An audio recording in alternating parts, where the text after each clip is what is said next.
তো বন্ধুরা দেখো জামাইয়ের আয়োজন কি কি করেছি তোমাদের দেখিয়ে দিচ্ছি এখানে, আর কি কি করেছি সেটা বলে দেবো। সর্বপ্রথম আমাদের জামাইকে দেখে নাও, এই যে বসে রয়েছে।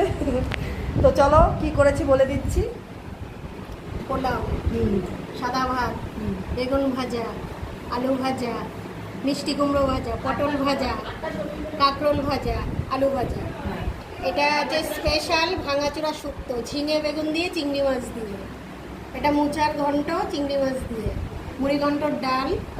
এপাশে চলে আসো, কাতলা কালিয়া, পাবদা মাছের ঝাল, দই ইলিশ আর পমফ্রেটের ঝাল, খাসির মাংস, চাটনি, পাঁপড়, দই, 2 রকম মিষ্টি আছে এখানে, লট চমচম, আর এটা হচ্ছে দই, আর এখানে রয়েছে স্যালাড, এখানে রয়েছে কোল্ড ড্রিঙ্কস, এখানে রয়েছে জল, আর লেবু লঙ্কাটা যেটা লেবু আর নুনটা প্রথমে দেখানো ছিল সেটা আমি